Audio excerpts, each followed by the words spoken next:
de Ndiaganiao et ici à Passy. Est-ce que vous pouvez nous dire un peu des avancées de ces sites que vous venez de visiter par rapport aux travaux? Tout d'abord, nous devons rappeler que la visite de Passy fait partie d'une série de visites que nous avons entamées il y a de cela 15 jours. On était vers le nord, que nous avons fait de la part de Saint-Louis jusqu'à Podor, en passant par de Matam d'Ouest. Aujourd'hui, nous avons débuté la Ndiaganiao, où nous avons peut-être constaté de visu le démarrage effectif des travaux. J'ai démarré des travaux au niveau également de Ndiaganiao. Présentement, nous sommes à Passy pour faire la visite de ce chantier. Et le constat a été unanime que le chantier est bien en avance. Surtout qu'on peut le dire, c'est un chantier qui n'a pas encore même son OS. Ceci également nous réconforte peut-être dans notre position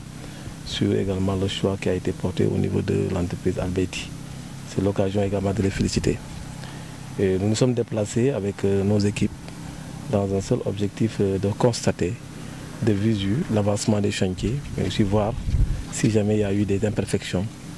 des corrections à apporter à temps. Et je dois le rappeler, c'est un des projets qui a été inscrit dans la construction des plateaux multifonctionnels qui est porté par le ministère de la Jeunesse, Culture et Sport et Culture, en l'occurrence Madame la ministre Khadidjen Gaye. Et la réalisation a été également sous la tutelle de l'ACBEP, Agence de construction des bâtiments et édifices publics, et l'entreprise est Albeiti. Il faut le dire,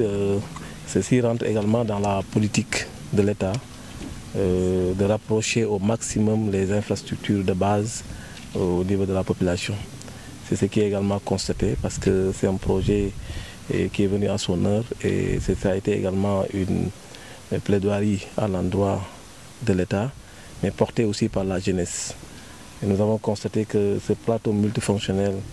au-delà également de son apport du point de vue également sportif, mais aussi c'est un lieu de rencontre des jeunes, puisque dans ce plateau, il y a plusieurs disciplines qui pourront être appliquées. On peut citer le handball, on peut citer également le basketball, baseball, badminton et le volleyball aussi, badminton. Et sans doute, il faut le dire, hein, c'est un terrain ou bien c'est un plateau également qui est dimensionné aux normes internationales. Et soit de vous dire que c'est des plateaux qui pourront demain recevoir des compétitions internationales. Tout ceci pour dire que l'État également est dans sa politique, en toute sincérité, de répondre à la demande de toute la population, surtout particulièrement à la jeunesse. D'accord. Êtes-vous satisfait donc de ces travaux que vous avez visités? Justement, comme j'ai dit, c'est un des chantiers qui n'a même pas encore reçu son ordre de service. Et par l'engagement et la détermination du responsable du chantier, des travaux, en l'occurrence le directeur général ou bien le PDG de l'entreprise Albeiti, il a pris de lui-même pour démarrer le chantier, histoire peut-être de vouloir rendre un livrable dans les plus brefs délais, histoire aussi dans la même logique de répondre peut-être à l'urgence à l'endroit, au niveau également du ministère, mais aussi de l'État. Parce que comme vous le savez, depuis notre installation à la tête de ce pays, c'est-à-dire du nouveau régime, on n'a pas encore démarré les inaugurations. D'abord, je suis Yàlla di wax ne tey fii ñu ñëw benn étape la si étape bi ñu démarré woon depuis presque ci ginnaaw fukki fan ak juróom dafa bokkoon si lu ñu allié ñun mooy bureau ak terrain. Ku nekk xamee nañu ne loolu mooy suñu spécialité, mooy également suñu doxalin. Bi ginnaaw bu ñu defee la zone nord démarré ko par Dakar continuer jëm Saint-Louis Podor mujjee ko Matam tey ñu démarré waat beneen tournée boo xam ne war na def 4 jours déparé ko au niveau de la Cour des comptes Dakar jaar si ngoon vers 16h à Ndiaganiao comme ni nga ko waxee sànq dëkk président.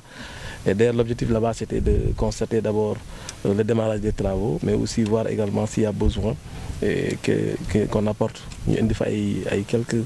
su ko laajee ay corrections par rapport à liggéey bi nekk foofu. Là nag ñu door a yegg si chantier Passy bi et bi ñu ñëwee ce qui a été vraiment marquant mooy li nga xamante ne moo njëkk a feeñ mooy d'abord gis nañ ne liggéey bi avancé na. Et loolu yaakaar naa ni que moo ne bari na parce que mën nañ ne ñu ngi ci chantier boo xamante ne téeméer boo jël àgg na presque ñaar fukk et li gën a am solo ci wax ji mooy projet la boo xamante ne d'ailleurs tey jotagul sax hors de service mais marché bi lépp pare na et entreprise bi jël engagement am en personne pour dem ne moom mën na démarrer le temps que mu jóg loolu nag daf ñuy gën a mettre à l'aise ci entreprise yi surtout nag ñu ciy woo yeneen entreprise yëpp ñu xam ne liggéey moom bu ñu la ko joxee rek xamal ne nekk na sa disposition nga def lépp loo xam ne moom la war pour que moo gaaw parce que nag dafa bokk ci li nga xamante ne ci politique état la état dafa jëloon benn programme jox ko jaarale ko ci ministère bi yore ndaw yi bi yore sport ak culture bi mu tuddee ko plateau multifonctionnel plateau la boo xamante ne objectif bi ñu ci am mooy tabax ko mu am ay disciplines yu bari am ay xeetu sport yu bari ñu si mën a appliqué ñu mën ci lim li nga xamante ne mooy handball mën ci lim lu mel ni basketball mën ci lim lu mel ni volleyball mën ci lim lu mel ni également badminton mu nekk ay sport yoo xamante ne peut-être mën naa jàpp na sax yu raar la mais ku nekk war na xam ne installation infrastructure mel nii bokk na ci li nga xamante ne politique bu état am pour que au moins mu rapprocher la population surtout la jeunesse à des occasions yoo xam ne leen permettre ñu mën a détecter foofu des talents pour que ëllëg ñu mën a am ay ñoo xamante ne ñu mën a représenter Sénégal lay doon. ci loolu aussi